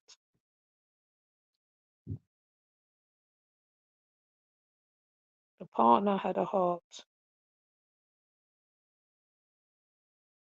He was merciful. Oh, here it is. Jordan Neely. That's it. Jordan Neely. He was taken down by the Marine who fought in his right. He had the right to take him down. And he also was diagnosed with mental illness, schizophrenia. Yeah, George Floyd, yes. Then there's Adam, I said his name. I just said his name. There's quite a few of them. Adam, the little boy, the young boy that got unalived by the police, and when the mother put him as missing, and then Adam Toledo, was like the mum put out a missing thing for him, and then he was in the morgue at this time. Then she found out that he had been unalived by the police. They said because he had a tool in his hand. He had a tool in his hand. If you know what I mean by tool, you must know. He had a tool in his hand, and they unalived him for that. You literally see a young boy holding something in his hand, and they take him down. He walked around the corner when he was trying to raise to raise up, he shot her, and within the third shot, why he was trying to get up, why she was trying to get up.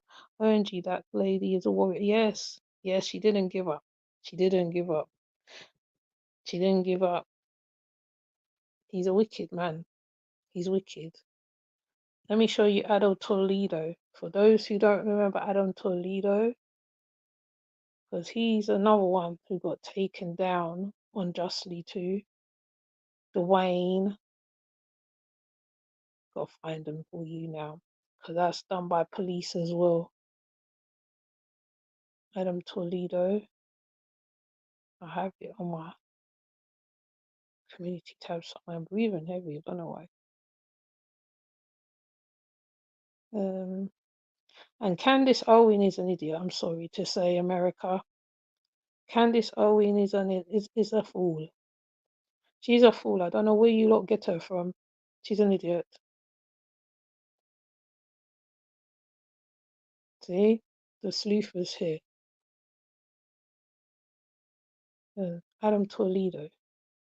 See, that alleged that act and begins to put to shooting. Oh my days. This is obviously a young boy.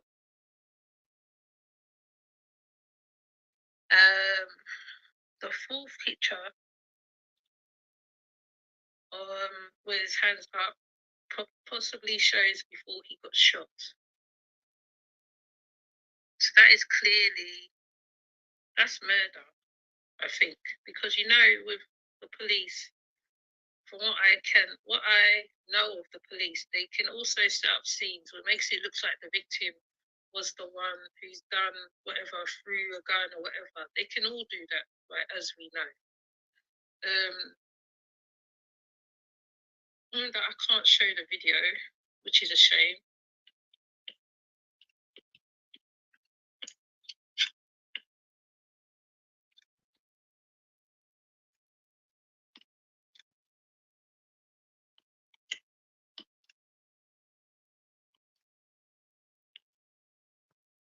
See, his hands are up there. I know when I watched the video, you do see him running towards the fence. And then you hear the shot. So you hear the shot. But he's 13 years old. They could have just taken him in. They didn't have to shoot him. Oh, my days. This is obviously a young boy. Let's see.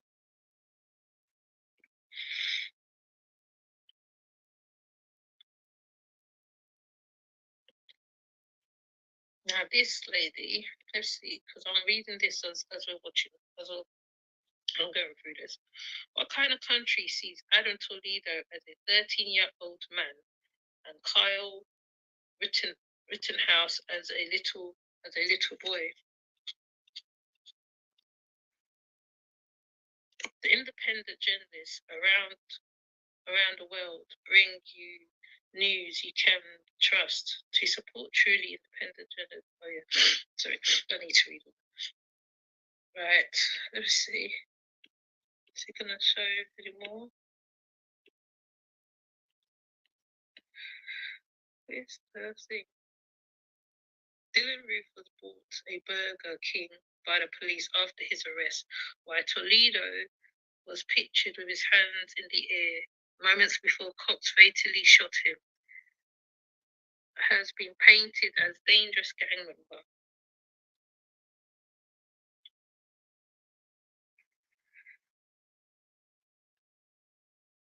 So they paid him as a thug. So let's show this lovely word. They paid him as a thug and a gang member, a gang banger.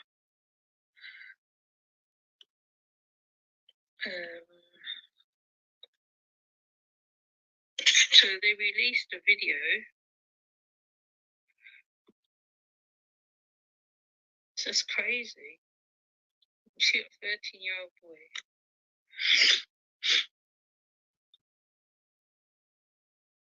I had the cold that day. You should see the mum. The mum was really distraught. I remember this story. This was to do with the police as well. See his little face? Didn't even make his adult life. 13 So that's Adam Toledo. I will go through everybody, but it'll take me how much hours? This will be a very long video if I was to do every police situation. George Floyd is one of the most biggest ones ever. Jordan Neely was another big one, but that's because of the guy was of military background. Dwight was another one. Let me tell you Dwight's name. Dwight. Let me say his name right. Dwight.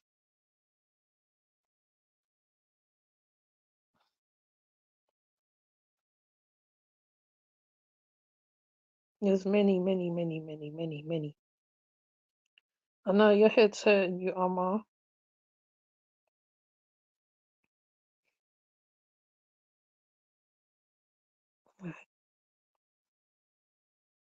There's Dwight. Let me tell you. Dwight's right name. I don't want to get his name wrong. He also was unalived by the police. He had what did he have in his hand? A freshener. And the lady went to pull. She went to pull out her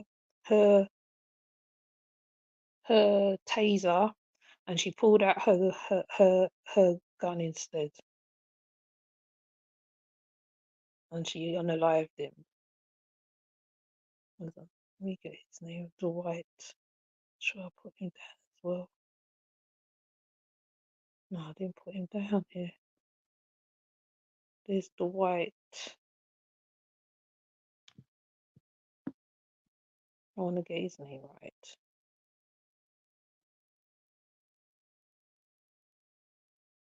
Oh, I didn't put his name on it.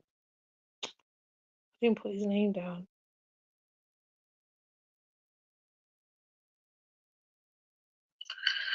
Let's see if they will say what happened.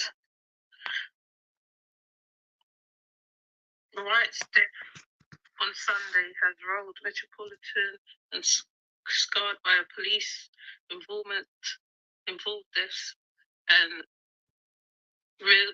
reunited national conversations about policing and the use of force. Earlier this week,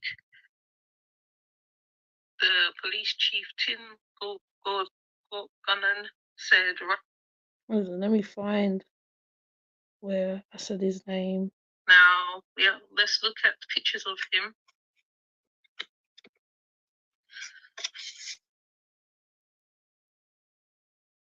Because this life didn't have to go. He's only young, he's only like 20. So it's just getting from bad to worse. Just getting from bad to worse.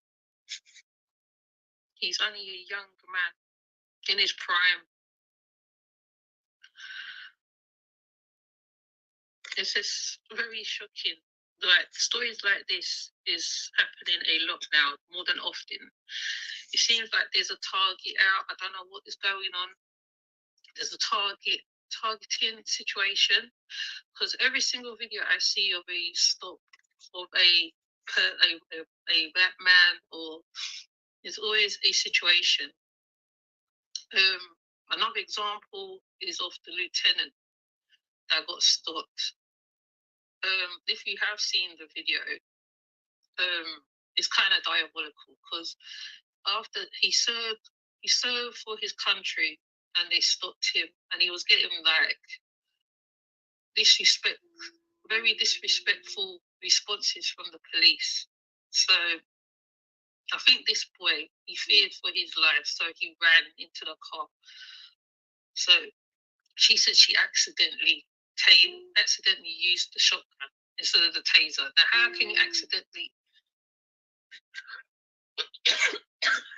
accidentally use mistaken the taser, no, mistaken the shotgun for the taser.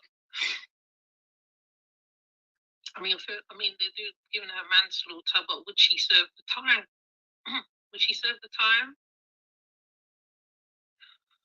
Or, you know, it's just diabolical. It's just ridiculous.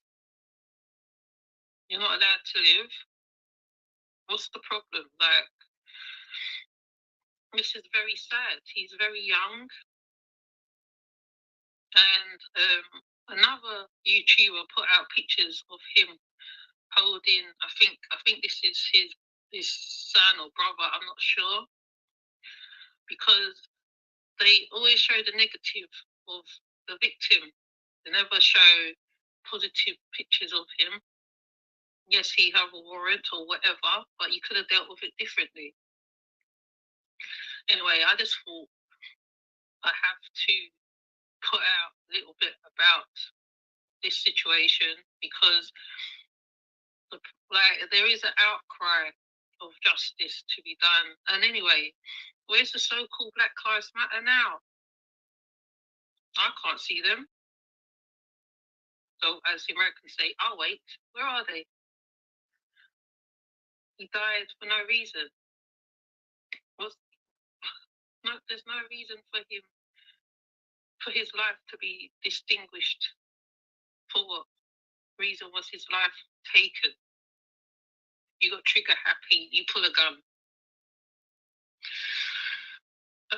Anyways, I am not going to prolong on here. I thought I'd do a live on it. I don't want to do it quickly.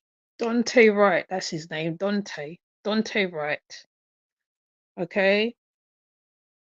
So there's Sonia Massey, Dante Wright. I forgot what her Tyrell Miller.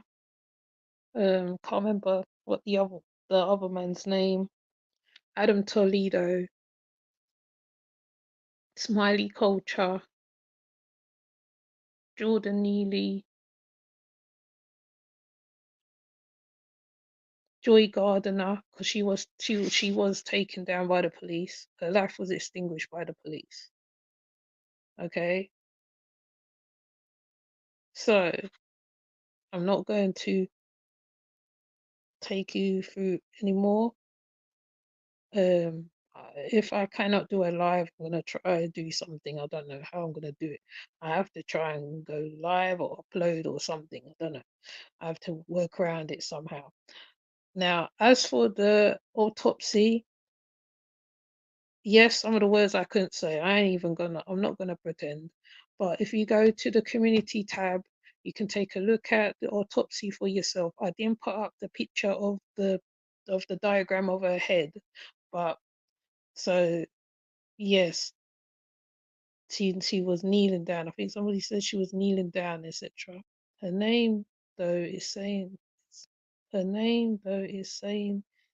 son, you are Missy.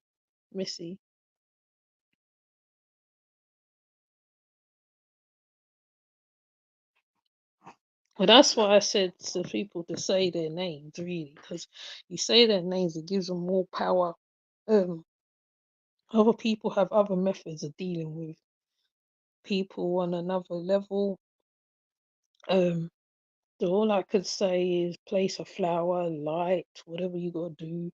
There is light and dark workers, and sometimes the dark workers have to go and do their work. And I ain't gonna say don't do it, but just make sure that you're okay before you proceed to go to do that. Yeah, Sonia Massey, that's it. Yeah, Sonia Massey. Yes, just say her name. Like for people who's making videos, just say her name because that's the best you can do. You can say her name. If there's petitions out there, you can do petition. Because really, if this guy goes to another precinct and he goes and gets put somewhere, he's gonna do the same thing again. He's gonna do the same thing again. And this time there might not be no witnesses this time because he would have learned from this time round. Okay, because like if he is a serial unaliver, he would not get it wrong the second time. The time, what's it, the third, fifth time, however time. So, like I say to the women in America, whatever part you are, whatever part of the states you are, because corruption's everywhere. It's not just one particular state. It's everywhere. It's literally everywhere. Even in good old England, it's everywhere, right? It's everywhere. So, I would say be safe wherever you are. I mean, Fundi had some lessons as well. There's also there's oracles, there's a few oracles. Neo Tarot did a reading on her as well. I think the bloodline thing did come up. I know Omniverse did a reading on her. Survival is important. However you do the survival. If a person ain't got help, you give them help within reason. Okay? Within reason. Not these YouTube ones that's on YouTube we're talking about, the ones who really need the help. Be aware of mental health people, because the police will use anything at this rate so they can distinguish life in any form, whether it's man or woman, child, whatever. So just be mindful in this time, well, I'm gonna say in this time, but I don't want to sound like a biblical lady, but yeah, let's be mindful. So I am gonna leave it there because I'm sure I will say drink some water, burn the sage, whatever you gotta do to release, because because when you're talking about these things, I always notice I get very hot. So these things has to be spoken about. Now I still don't find out I know Fundi said they took her out the back. Okay. So she went out the back way. She didn't go out the front door. Yeah. So all that simmy dimmy you see them doing, she still went out.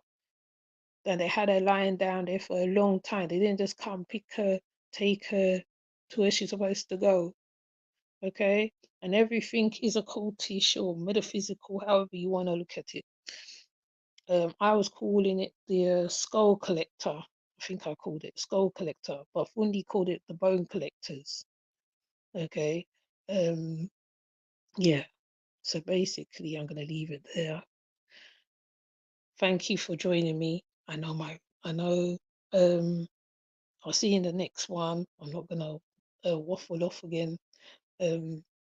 And if I have to come back and play one of my old videos again, I will do it. Okay, because I have police brutality on my videos already, in all different forms. Even citizen taking down another citizen because of their circumstances doesn't give you the right to chokehold anybody. To be honest, so yeah, to me that's a police thing, even though it's a military something. Jordan Neely, basically, I feel he was done wrong too. That man's come from some place of entitlement and authority, and he felt he had the right to do that. So basically, I'm going to leave it there. Okay. So thank you. Hold on, what? So again, oops. Zenobia, Mind's Eye, Sonia. I'm gonna rent you up, Sonia. Don't worry. Hopefully, if I don't have to edit this, and yeah, did I say Sama? Yeah, I did Sama already. Yeah. All right. So let me highlight you again. Sama and Mind's. I did Mind's Eye, didn't I?